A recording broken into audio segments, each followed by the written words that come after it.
नमस्कार, स्वागत है आपका। आपके साथ मैं दीपेश बरगले। कोरोना को लेकर प्रधानमंत्री ने राज्यों के मुख्यमंत्रियों के साथ बैठक की।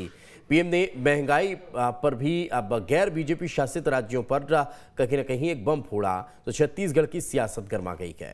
कांग्रेस ने सवाल किया कि पहले केंद्र एक्साइज ड्यूटी कम करे, हम भी विचार करेंगे, वो भी तब जबकि छत्तीसगढ़ पहले भी पेट्रोल डीजल पर वैट कम कर चुका है। ऐसे में सवाल है, छत्तीसगढ़ में वैट पर क्या रार अब भी देखने को मिल रही है?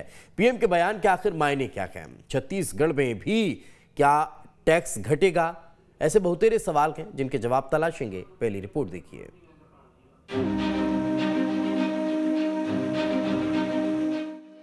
प्रधानमंत्री की कोरोना को लेकर मुख्यमंत्रियों के साथ हुई बैठक में पेट्रोल डीजल की बढ़ती कीमत का मुद्दा भी उठा।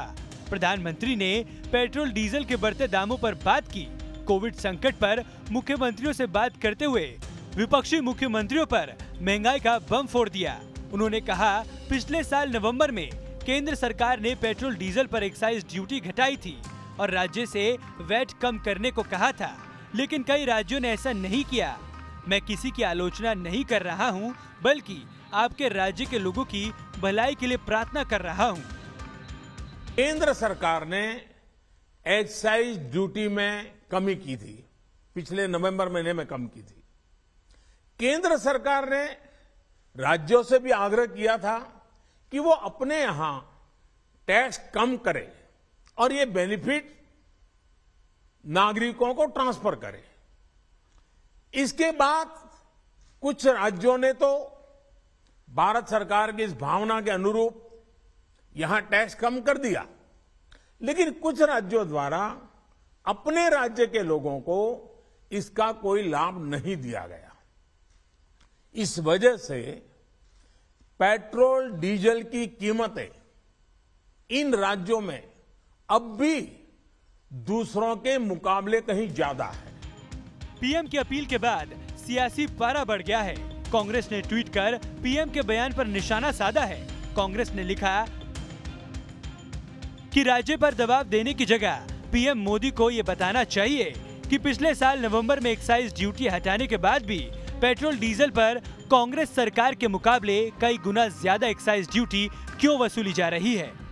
सबसे पहले तो केंद्र सरकार ने एक्साइज ड्यूटी कम करी। जब यूपीए की सरकार थी 2014 तक पेट्रोल में 9 रुपया 70 पैसा एक्साइज ड्यूटी थी और डीजल में 3 रुपया 27 पैसा। आज 10 गुना बढ़ा है। पहले एक्साइज ड्यूटी कम करे केंद्र सरकार तो राज्य सरकार वैसा ही एक्साइज वेट कम करेगी। वहीं सियासत के बीच सवाल उठने लगे हैं कि केंद्र की एक्साइज ड्यूटी घटने के बाद छत्तीसगढ़ सरकार ने वैट में कटौती की थी। इस कटौती से प्रदेश सरकार के खजाने को करीब 1000 करोड़ रुपए का नुकसान हुआ था। आंकड़ों पर गौर करें तो छत्तीसगढ़ में 111 रुपए 50 पैसे प्रति लीटर पेट्रोल बिक रहा है तो 102 रुपए 86 पैसे प्रति लीटर डीजल बिक रहा है। मध्य प्रदेश में 115 रुपए 96 पैसे प्रति लीटर पेट्रोल बिक रहा है तो 99 रुपए 10 पैसे डीजल बिक रहा है।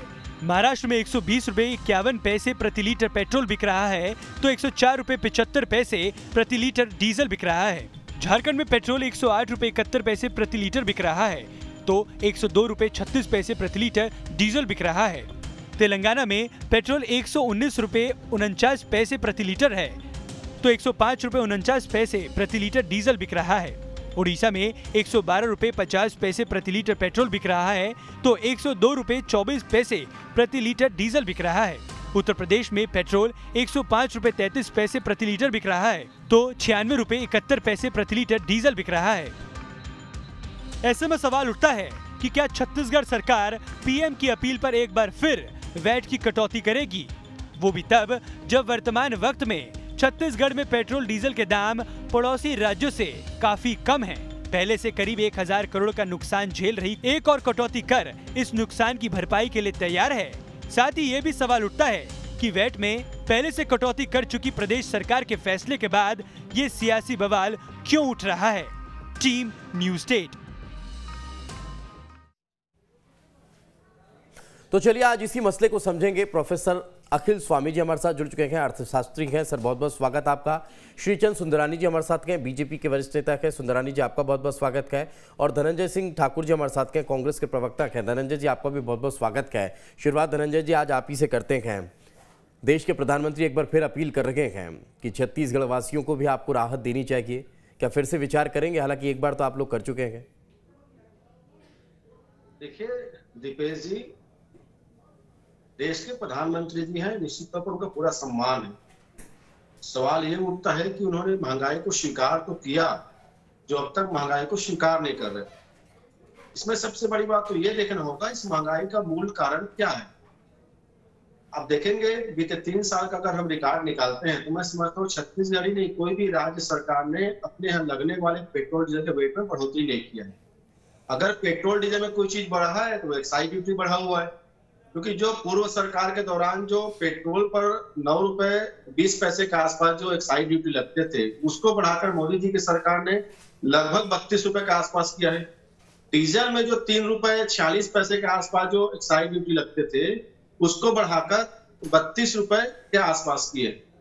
तो निश्चित तौर पर केंद्र सरकार के द्वारा इसमें एक्साइज ड्यूटी बढ़ाया गया, कोई राज्य सरकार ने तो रेट नहीं बढ़ाया। बल्कि इसके पहले जब केंद्र सरकार ने एक्साइज ड्यूटी में कुछ कटौती की तो राज्य सरकारों ने भी कटौती की। उसमें छत्तीसगढ़ ने भी डीजल पर लगभग 1 रुपए, पेट्रोल पर 2 रुपए कटौती किया, जिससे राज्य के खजाने पर 1000 करोड़ रुपए का व्यय भार बढ़ा है। अगर हम महंगाई को लेकर चिंतित हैं, माननीय प्रधानमंत्री चिंतित हैं, तो अच्छी बात है। उनको तो इस पर विशेषज्ञों से राय लेकर एक्साइज ड्यूटी को कम करना चाहिए।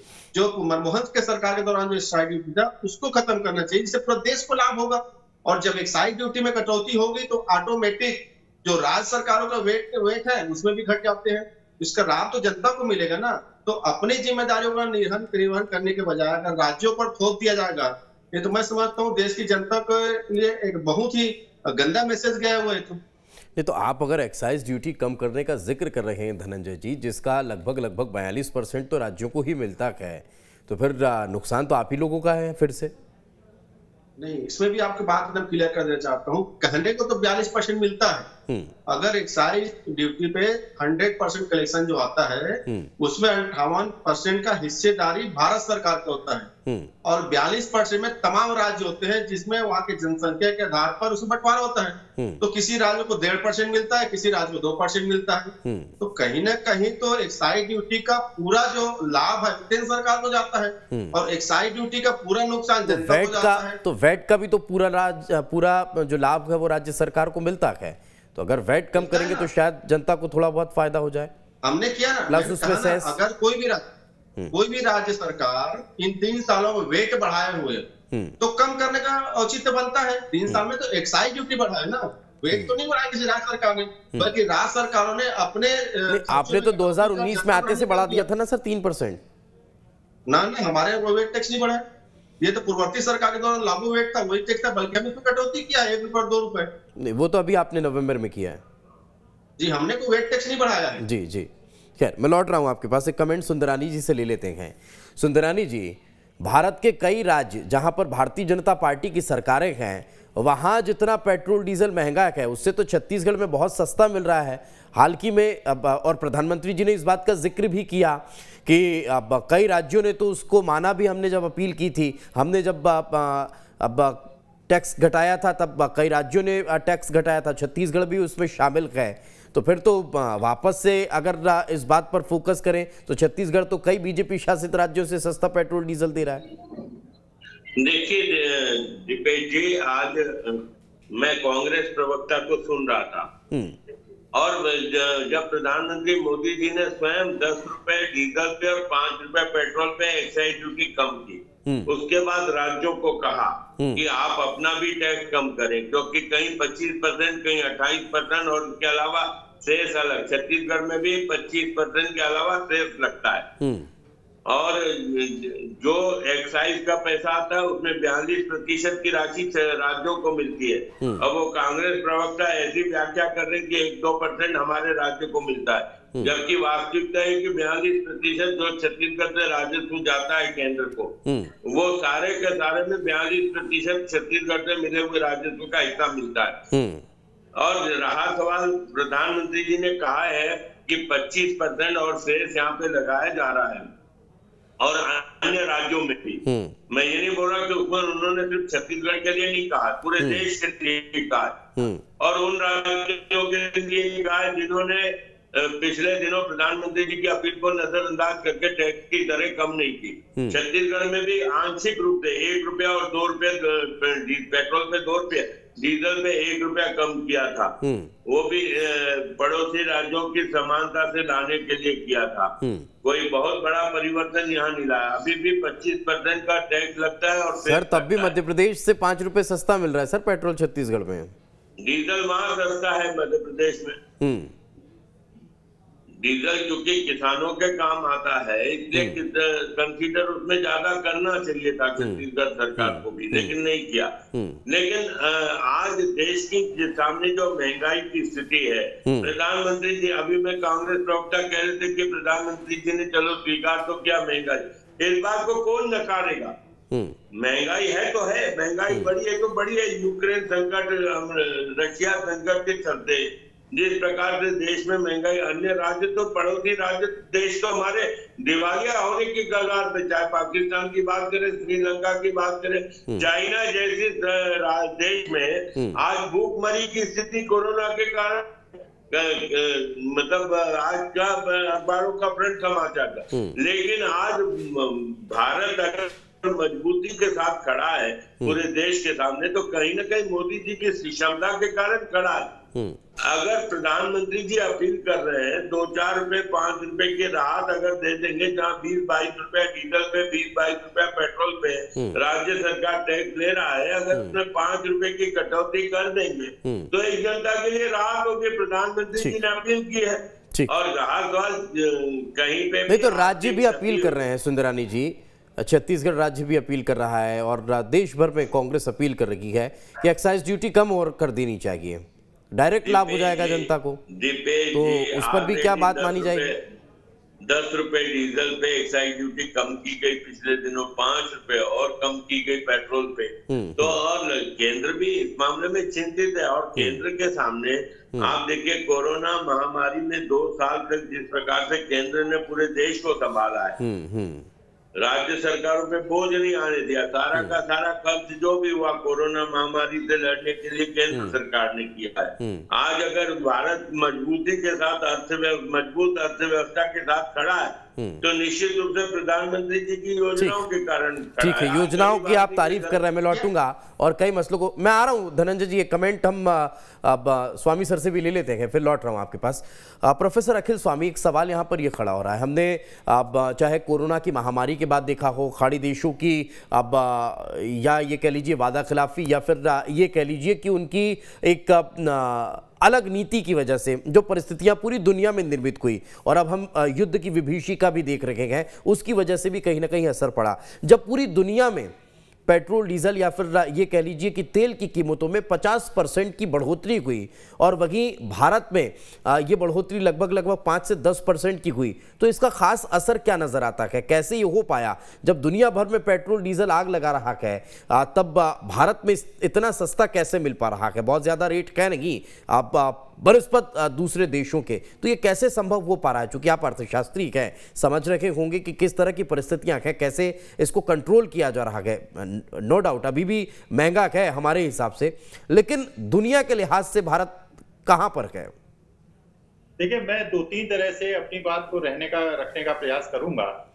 एक तरफ आज स्थिति पिछले 2 साल से है जो कोविड की है और जो अभी ये यूक्रेन का युद्ध हो रहा है इसकी है। इसी प्रकार की स्थिति 2007-8 में थी जब पूरा विश्व और अमेरिका जैसे विकसित देश आर्थिक रूप से टूट गए थे, जब सब प्राइम क्राइसिस हुई थी। और आपने देखा था कि एकमात्र देश भारत था जो कि बड़ी सुदृढ़ता से खड़ा था और हमारे बैंकों के पास पूरी तरलता थी और कोई समस्या पैदा नहीं हुई थी, पहली बात। दूसरी बात यह है कि जो केंद्र सरकार है वो भी हमारी सरकार है और जो राज्य सरकारें हैं वो भी हमारी चुनी हुई सरकारें हैं जी। और मेरे विचार से जो केंद्र सरकार और राज्य सरकार का संघीय व्यवस्था में जो संबंध होता है वो पिता और पुत्र का संबंध होता है। जब से माननीय प्रधानमंत्री जी ने ये कहा कि जो वैट इसे जो टैक्सेस हैं स्टेट गवर्नमेंट थोड़े कम कर दें। और बंगाल के चीफ मिनिस्टर ने कहा कि हमारा जीएसटी का 70-75 हजार करोड़ है, वो हमको दे दें। महाराष्ट्र के चीफ मिनिस्टर ने कहा हमारा करीब 30 हजार करोड़ है, हमको दे दें। देखिए, इस प्रकार की जो दुविधा और आपस में पारस्परिक विवाद है, उसकी आवश्यकता नहीं है। देश की जनता ये जानना चाहती है। देखिए, जो बात आपने कही बड़ी अच्छी कही कि पूरे विश्व में जो दाम बढ़े, ज्यादा बढ़े और हिंदुस्तान में कम बढ़े। देखिए, वास्तविकता में अगर मेरी आमदनी 20% बढ़ जाए और 10% का इन्फ्लेशन हो जाए, मुझे परेशानी नहीं होगी। बिल्कुल। जो आज भारतवर्ष में समस्या है कि मध्यम वर्ग और निम्न वर्ग की आमदनी अचानक बहुत कम हो गई है। मेरे जैसे लोग जो ब्याज में निर्भर करते हैं, पहले 2 साल पहले मुझे 8% का इंटरेस्ट मिलता था, आज 5.5% का इंटरेस्ट मिल रहा है। तो मेरी आमदनी 33% नीचे चली गई है। और जो बच्चों को नौकरियां नहीं मिल रही हैं, तो ये जो मध्यम वर्ग है और अल्प मध्यम, अमेरिका ने अपने नागरिकों को पैसा दिया। जो यूरोप के देश थे, क्योंकि उनकी अर्थव्यवस्था अच्छी है, इसलिए उन्होंने वहां पे तरलता और लोगों के ग्राहकों के हाथ में, उपभोक्ताओं के हाथ में पैसा दिया। तो अगर वहां चीजों के दाम बढ़ भी जाएं तो वहां की जनता उसको झेल सकती है। लेकिन भारत की जो जनता है वो एक तरफ महंगाई के दंश को झेल रही है और दूसरी तरफ जो पेट्रोल डीजल की बात केवल नहीं है। आप देखिए कि अभी जीएसटी काउंसिल की जो मीटिंग हुई है और दूसरी मीटिंग होने वाली है, उसमें कहा जा रहा है कि 135 ऐसे पदार्थ हैं जिसपे जीएसटी बढ़ाया जाएगा। देखिए, एक तरफ आमदनी घट रही है, महंगाई बढ़ रही है, लोगों की नौकरियां छूट रही हैं, वेतन कटौती हो रही है, और दूसरी तरफ से आप जीएसटी और पेट्रोल डीजल पे टैक्स बढ़ा रहे हैं। अरे महाराज, अगर सरकार ये चाहे तो केंद्र सरकार और राज्य सरकार मिलकर कॉर्पोरेट टैक्स क्यों नहीं बढ़ाते? जिन लोगों की आमदनी 17-18 लाख करोड़ का मार्केट कैपिटलाइजेशन हो गया है, जो हमारे देश के पूंजीपति के 5वें सबसे बड़े धनी व्यक्ति बन गए हैं, और ये जो बड़े जो बाजार में जो लोग निवेशित हैं उनको पैसा कमा रहे हैं, तो क्या हमारी देश की जो 90% जनता जो मध्यम वर्ग और अल्प मध्यम वर्ग की है, उसको किसी प्रकार की राहत की आवश्यकता नहीं है? आप डीजल पेट्रोल पे टैक्स बढ़ा दें, आप जीएसटी बढ़ा दें, उसकी आमदनी ना बढ़े, और एक तरफ 3% लोग ऐसे हैं जिनकी आमदनी दुगनी तिगुनी हो जाए। तो भारत जैसे देश में केंद्र सरकार और राज्य सरकार को आपसी सामंजस्य, ये जो विरोधाभास है, ये जो अनबैलेंस परिस्थितियां हैं, इसको बैलेंस करने का क्या कोई मंत्र हो सकता है? सर, बिल्कुल, इसका मंत्र मात्र एक है जो सरकार नहीं करेगी, मैं जानता हूं नहीं करेगी, लेकिन मैं कहूंगा, कॉर्पोरेट टैक्स जो 2 साल पहले घटाया गया, आपने जो लिस्टेड कंपनी है और बड़ी कंपनियां हैं उनके टैक्स रेट्स को कम कर दिया। इनकम टैक्स आपने नहीं बढ़ाया। चलिए, इनकम टैक्स कौन देता है? जिसकी आमदनी बढ़ती है, जिसकी आमदनी होती है। इस समय देश में जूझ कौन रहा है? जिसकी आमदनी नहीं है, जो प्राइवेट सेक्टर में काम कर रहा है। पर इनकम टैक्स का तो सीधा असर वोट बैंक से हो जाता है ना सर? अरे सर, ये प्रश्न, ये दीपेश जी, वोट बैंक से मुझे कोई मतलब नहीं, मैं राजनीतिक व्यक्ति नहीं। मैं मैं यही, क्योंकि देखिए सर, अगर हम भारत में रह रहे हैं, और एक और चीज़ आपने कही थी, कोई भी सरकारें हो, वो तो ये समझती है ना सर, आप और हम भले ना समझे। एक और चीज़ आपने कही कि जब तक हम डायरेक्ट पैसा नहीं देंगे, आपने अमेरिका का उदाहरण दिया, लेकिन सर क्या आपको लगता है क्या कि भारत में अगर हम डायरेक्ट पैसा देते हैं तो उससे फौरी तौर पर तो राहत हो जाएगी, लेकिन ऐसा नहीं लगता आपको कि आदत में शुमार हो जाएगा? नहीं, बिल्कुल नहीं है। आप अगर ये अध्ययन करें तो जो कॉर्पोरेट्स के एनपीएस हैं और जिस प्रकार के ऋण उनके राइट ऑफ किए जाते हैं, वन टाइम सेटलमेंट्स किए जाते हैं, उनके डिफरमेंट्स किए जाते हैं, वो लाखों करोड़ की है। और जब हम लोग गरीब और को राहत देने की बात करते हैं तो अर्थव्यवस्था पे प्रश्न उठने लगते हैं। तो अगर ये आंकड़े उठा के हम देखें कि हमारे एनपीए कैसे बढ़े हैं और हजारों करोड़ लेके देश से लोग बाहर चले गए हैं। अरे, गरीब आदमी का 1 लाख का लोन अगर वापस नहीं कर पाता तो उसके यहाँ कुड़की हो जाती है, उसको जेल भेज दिया जाता है, और 10-10, 15-15 हजार करोड़ लेके लोग विदेश चले जाते हैं। देखिए, वास्तविकता में कॉर्पोरेट टैक्स को बढ़ाइए, हो सकता है शेयर मार्केट क्रैश कर जाए, बिल्कुल, इंटरेस्ट रेट्स को बढ़ाइए, क्योंकि मेरे जैसे मध्यम वर्ग और मध्यम वर्ग के लोग बैंकों में पैसा जमा कराते हैं, और बैंक से पैसा कौन नहीं, इस पर भी मॉनिटर होना चाहिए, क्योंकि कुछ तकनीकी परेशानी जा रही है। सर मैं लौटता हूं आपके पास। वाकई में एक रात में लोग अरबपति करोड़पति बन जाते हैं शेयर मार्केट से, और दूसरी तरफ लोगों के पास, मध्यम वर्ग के पास आमदनी की बड़ी अब दिक्कत होती है, टोटा रहता है। तो फिर टैक्स वहां बढ़ना चाहिए और उस लिहाज से बढ़ना चाहिए ताकि उसका सीधा फायदा आम लोगों को, मध्यम वर्गियों को हो। मैं लौटता हूं सर। श्रीचंद सुंदरानी जी, आप लगातार अखिल स्वामी जी की बातों को सुन रहे होंगे, इस पर क्या विस्तार से बातचीत करने की दरकार है, आवश्यकता है कि इस दिशा में काम हो ताकि देश को और मजबूती मिल सके? देखिए, देश की मजबूती के लिए अर्थशास्त्रियों की राय लेकर चर्चा करना आवश्यक है और देश इसमें है। कहीं न कहीं देश आगे बढ़े, ये सभी चाहते हैं, चाहे कांग्रेस पार्टी हो या भारतीय जनता पार्टी हो या देश की सभी राजनीतिक पार्टियां। तो भारतीय जनता पार्टी तो इस दिशा में काम कर रही है, देश को मजबूती प्रदान करने की दिशा में, पूरे विश्व में भारत की साख बढ़े। में निश्चित रूप से आज जो विचार उनके सामने आए, कहीं न कहीं ये बात तो है ही कि आज भारत मजबूती के साथ खड़ा है। ठीक है, आय घटी है, कोरोना महामारी के चलते रोजगार के साधन घटे, लेकिन लगातार केंद्र सरकार उस दिशा में आगे तो बढ़ रही है ना, ठीक करने के लिए। ठीक, धनंजय जी, आप तक अगर मेरी आवाज़ पहुंच पा रही है तो एक और बात यहाँ निकलकर सामने आती है कि साझा प्रयास अगर होंगे तो शायद हम और मजबूती के साथ आगे बढ़ सकते हैं। जिस बात का शायद आवाज़ नहीं पहुंच पा रही है, मैं स्वामी जी से एक बार फिर चर्चा शुरू करना चाह रहा हूं। स्वामी सर, आप तक अगर मेरी आवाज़ पहुंच पा रही है तो एक महत्वपूर्ण सवाल ये है कि आपने बहुत अच्छा फॉर्मूला बताया कि कॉर्पोरेट टैक्स को अगर हम बढ़ाएंगे तो उसका सीधा फायदा आम जनता को होता नजर आएगा। लेकिन क्या आपको लग रहा है, एक तरफ अब सरकारें इलेक्ट्रॉनिक व्हीकल्स की तरफ आगे बढ़ने की बात कह रही हैं, पेट्रोल डीजल पर निर्भरता को कम करने का प्रयास कर रही हैं, दूसरी तरफ आम जनता ये चाह रही है कि पेट्रोल डीजल को जीएसटी के दायरे में लाया जाए जिससे सीधा फायदा लोगों को हो। क्या ये संभव नजर आता है? देखिए, आम जनता ये चाह रही है कि उसकी आमदनी बढ़े जी। आम जनता ये चाह रही है कि जो महंगाई है वो कम हो, और ये किया जा सकता है। आपने फॉर्मूला पूछा था, ये किया जा सकता है। लेकिन असल में जो देखा जा रहा है, अगर आप corporate tax, income tax, GST और पेट्रोल डीजल के टैक्स का आपस का अनुपात देखें, पिछले 10 साल का देखें, तो आप देखेंगे कि जो टैक्स कलेक्शन है, एक तरफ कहा जा रहा है कि जीएसटी में 1,40,000 करोड़ हम पर मंथ इकट्ठा कर रहे हैं। अरे जीएसटी तो उन लोगों से लिया जाता है जो गरीब, मध्यम वर्ग और अमीर एक साथ एक तरह से देता है जी।